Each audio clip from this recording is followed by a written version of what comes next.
별이 빛나는 밤에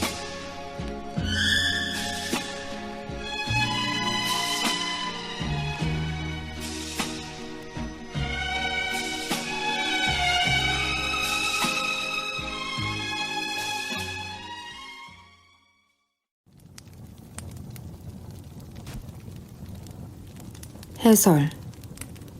이단 로마 카톨릭과 잉글랜드 국교회는 공통적으로 성문화된 예식서와 기도문을 예배에서 사용했는데, 그처럼 기도문을 사용하는 기도란 정형화된 것일 뿐 아니라 인위적으로 반복하여 사용된다는 점에서 웨스트민스터 총회에 참석한 독립파 총회원들에 의해 배척되었습니다.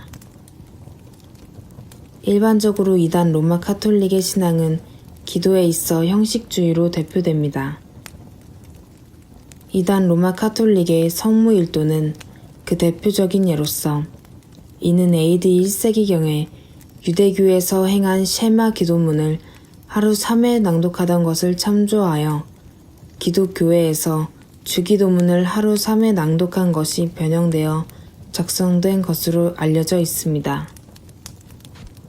성공회에서도 이와 유사한 전통을 따르는데, 캔터베리의 대주교 토마스 크랜머에 의해 당시의 이단 로마 카톨릭의 사제들과 수도사들이 시행되던 성무일도를 개정하여 공동 기도문으로 작성된 것을 따라 시행합니다.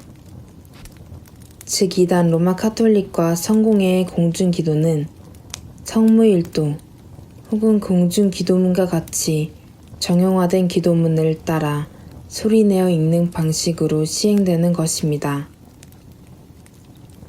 반면에 종교개혁을 배경으로 형성된 일부 자유파에서는 그 어떤 정해진 틀이나 규정 없이 순전히 자유롭고 내적인 기도만이 참된 기도라고 보아 일체의 기도문이나 형식 등을 거부했습니다.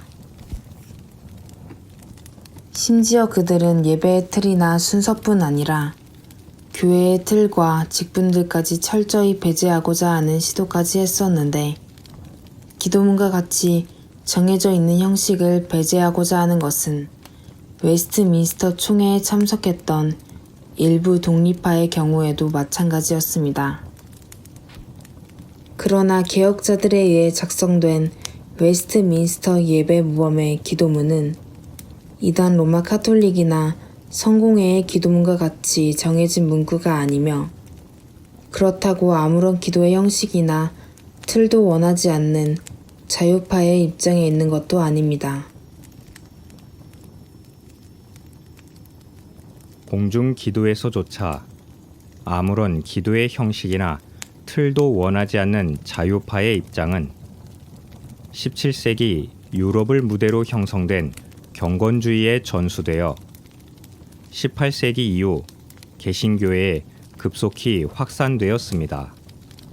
아브라함 카이퍼는 그처럼 기도에 있어 형식이나 틀에 제한을 두지 않고 자유롭기를 원하는 자들에 관해 이러한 부분은 이 사상에 의해 지배된 사람들에 의해 너무나 강하게 강조되었기 때문에 심지어 주기도문조차 거의 사용되지 않았다고 했는데, 워드에 따르면 스코틀랜드 장로교에서조차 많은 이들이 주기도문을 고교회가 남긴 잉여물로 여겼을 정도라고 합니다.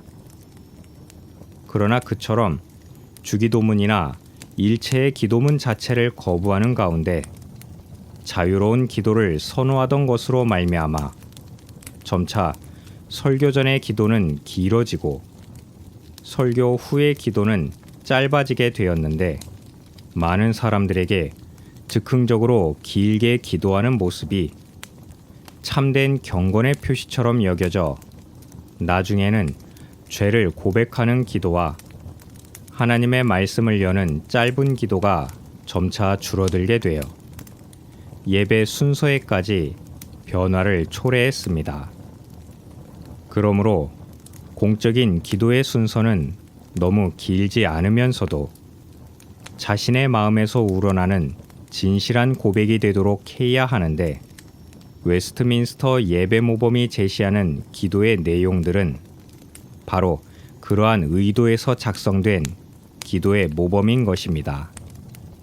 즉, 참된 기도는 잘 준비된 신앙 가운데 진지하고도 감사하는 태도 가운데서 드려져야 하는 것입니다. 신자들의 기도란 아무런 소망이 없는 막연한 것들에 대한 기대나 바람으로 고하는 것이 아니라 당연히 행해야 함에도 불구하고 우리 스스로는 행할 수 없는 것들에 대한 의뢰요, 요청일 경우가 많습니다. 그런 점에서 주기도문은 그러한 신자의 기도에 대한 가장 근본적인 모범이라 할 것입니다. 즉, 아버지의 뜻이 하늘에서와 같이 땅에서도 이루어지게 기도하는 자는 막연히 아버지의 뜻을 구하는 자가 아니라 하나님의 뜻을 따라 행하는 자, 곧 그의 계명을 마땅히 준수하며 기도하는 자들인 것입니다.